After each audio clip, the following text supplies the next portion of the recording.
Allah subhanahu wa ta'ala gave us the honor and the privilege to perform Hajj, and then from Hajj, from there we flew over to Jordan. So when we reached Amman, Jordan, we went there with the intention of going in to Palestine. So from there we jump onto a bus and we head in.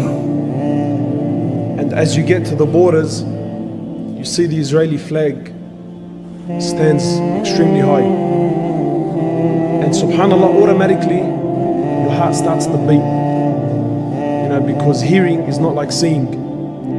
So you enter this place and you go through this whirlpool of emotions. Some of it is anger, some of it is fear, some of it is frustration. So you get to the borders.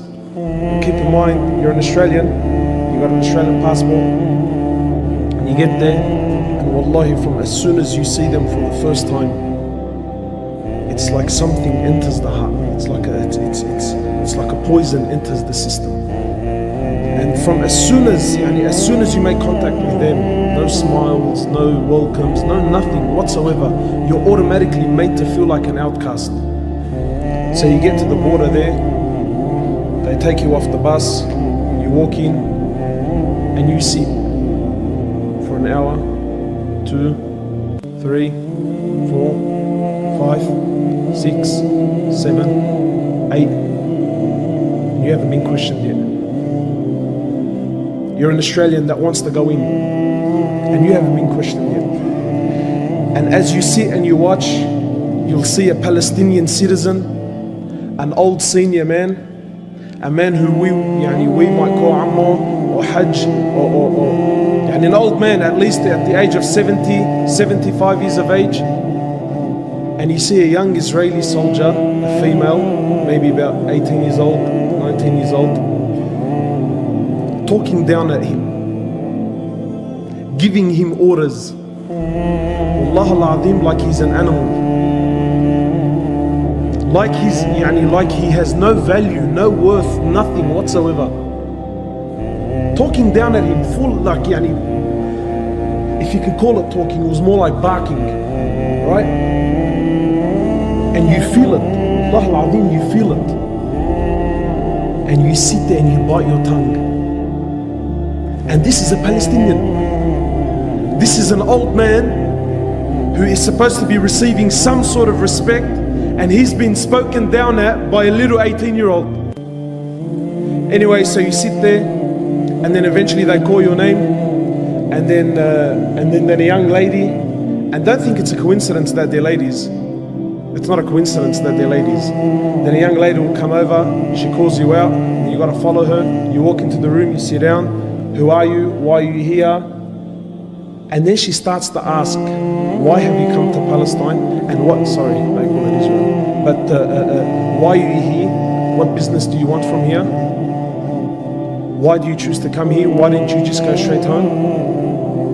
Full on. And this can carry on. She'll talk to you for about half an hour, then she'll tell you to go back, and then you sit an hour, 2 hours, 3 hours, then she'll come back, she'll call you back out, she'll ask you the same questions again, then she'll send you back, then you sit down for an hour, 2 hours, and then and then someone else will come and call you out, and then they'll also ask you the same questions, then you'll go back, and then you sit for an hour and for 2 hours, until eventually you lose whatever love and whatever desire you had to go in is lost. And then they tell you come in. That's if they tell you come in. And then from as soon as you walk in, you can feel the oppression. You travel on their roads, and for kilometers on end, concrete high walls, for kilometers and kilometers and kilometers separating. And then when you reach their suburbs, the concrete walls, they start to have paint and artwork so that it doesn't look as intimidating. And then you get there, and then you want to enter the Quds, the holy mosque, and it's surrounded by Israeli soldiers. So you come to walk in, you got to show your passport, proof of ID, and there's a man there, an Israeli, holding a fully automatic weapon, and I need to justify myself to him to why I need to enter the Masjid of Allah. Anyway, so you walk in, you show your ID, you go in there, and you walk into the Quds. And wallahi, it's like the walls are crawling. there's no youth, because they don't allow them. No youth.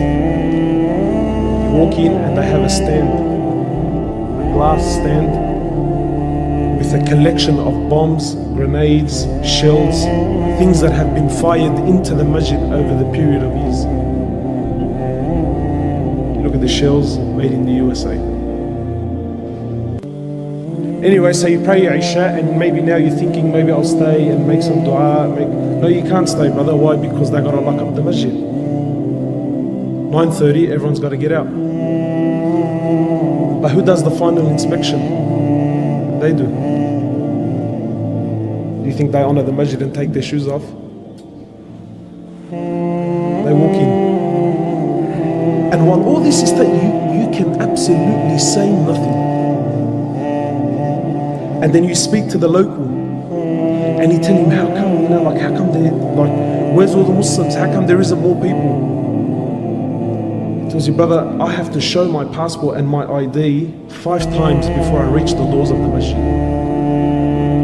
This is a citizen.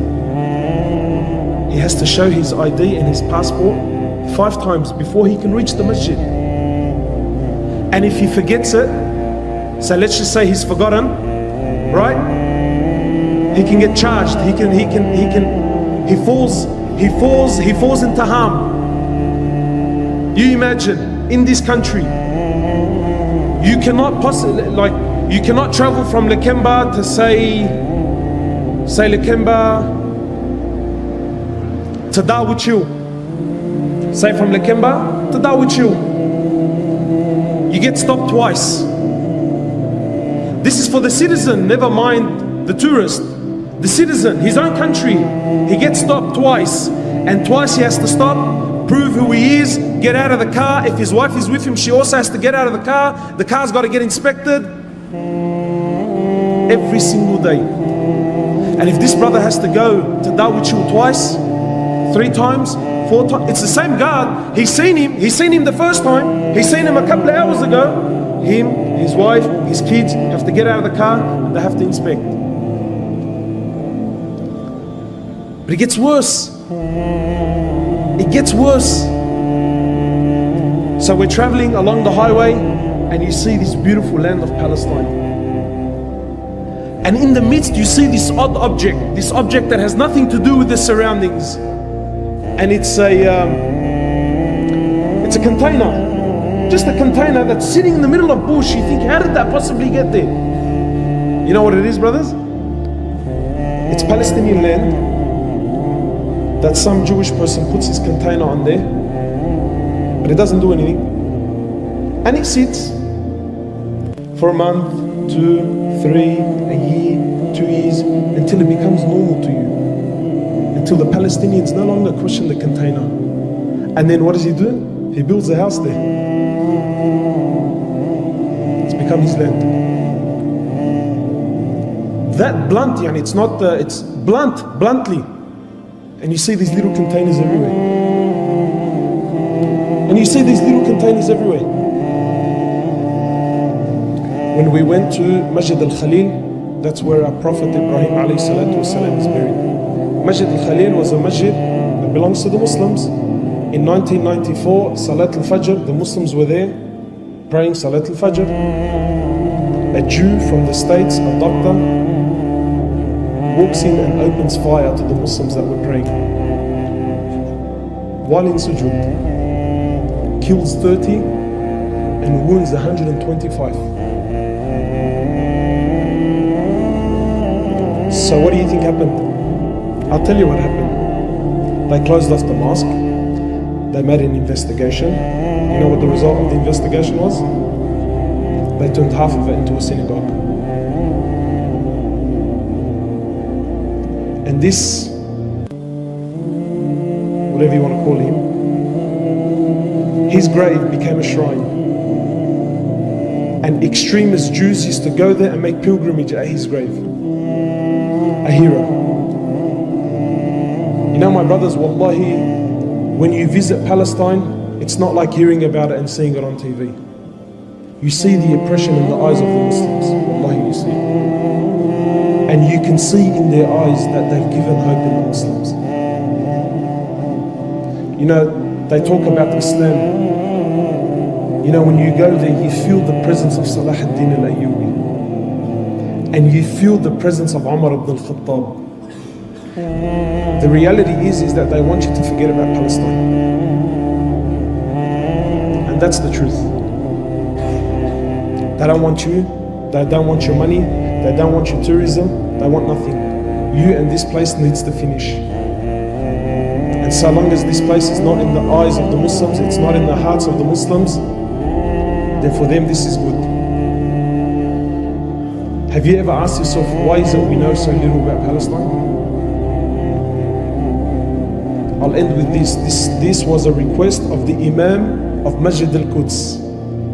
He said to me, please go back and tell the youth of Islam to come and visit this place.